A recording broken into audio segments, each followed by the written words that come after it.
tweet caught our eye. Listen to this. Jay Dobyns wrote, quote, "These are dangerous boys. Be careful around them." He should know Dobyns is actually a former ATF agent who infiltrated the Hells Angels. We're going to talk to him in just a minute about how these mafia-like groups operate. But first, I want to bring you the latest. Now, just an hour ago, police released new information. A high number of those involved in Sunday's shootout involving rival biker gangs in Waco, Texas, came from outside that Texas city. They're also still determining how many people were shot by police and how many were shot by other biker club members. So this was a, quote, turf war. A gang that was not invited to a gathering at Twin Peaks showed up. Altercations broke out inside and outside on the patio of that restaurant. The officers, they are still, as of today, removing motorcycles and weapons from the scene. Get this, weapons found include guns and brass knuckles. There have been credible threats against law enforcement, but luckily those threats have toned down over the last 24 hours or so. So former ATF agent Jay Dobyns joining me now. Jay, thanks so much for being here. The police also talked about the fact that violence basically now equals more violence coming. Is it over? It's not over. I think it's only just beginning. These guys don't forgive. They don't forget, and there's going to be no truce or peace treaty in this. They're going to handle their business. You can count on that. Jay, I want you to listen to an interview that CNN did earlier today with a DEA and ATF agent who like you, embedded with motorcycle gangs. He says this is all about the territory that being Texas. And I want to listen to it, and then we'll talk about it afterwards. It's about territory. It's about the Texas state bottom rocker that members wear on their vest. The bottom rocker, you meaning the patch that you wear along the bottom of the vest. The top one is your name, you have your symbol in the middle, and then you have your location on the bottom. Now, why is something like that so important? What does it really mean? That means you're claiming that state as your state or your territory. To do what? To be the top echelon of the biker world for that state.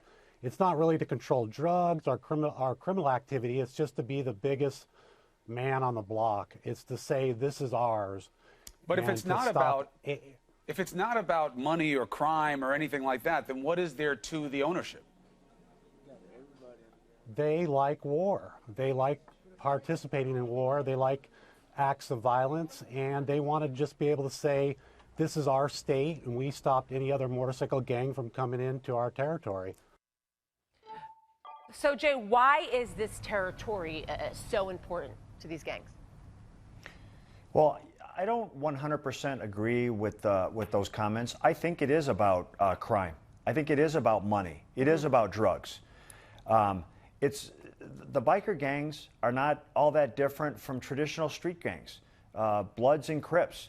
It's about colors. It's about red and blue in the street gang world. It's about how your vest is formatted in the biker world. It's about territory. It's about money. It's about hate. And they're not all that different. So let me understand what you're saying. If, in fact, a gang were to control that territory, let's say it being Texas, they control every drug trafficking crime going in and out of that state when they control that territory. I think your characterization is an overstatement to say they control every drug trafficking crime. But what they do is that they serve as an overlord of it. Texas, the Banditos called Texas their state. Texas has a huge border with Mexico, where we know our narcotics come in from. And if you have a hand in that business, whether you're conducting it yourself or someone who's working for you conducts it, but they're under your control, you benefit it. They don't want to share that. They don't want to share those profits. It's about hate and money. So, Jay, are other gangs able to operate under that umbrella? For instance, if the Banditos control that territory of Texas, other gangs are able to operate under that Bandito umbrella? Absolutely. Their allies and their friends who are operating, using your term, under the umbrella of the Banditos, absolutely. They've been sanctioned and authorized to. Now this group, the Cossacks, shows up and insults the Banditos by having a Texas bottom rockers, basically claiming, we don't respect your authority here. We're going to do what we want. You know what? These boys, they handle their business and they handle confrontations in a very violent way. Yeah, I just wanted to end on that. How dangerous are these guys, Jay? You've been on the inside. They are as dangerous as we saw on Sunday in Waco, but they're dangerous like that every single day. That event was on a large scale, a lot amount of people involved, 9 dead bodies, a public venue. But this type of activity and conflict and confrontation happens with these guys every day. It's just not in the public eye to that extent that we saw in Waco. Yeah, well, we're hearing about it now. That is for certain. Jay Dobyns, we appreciate you spending some time with us. Thank you. Thank you.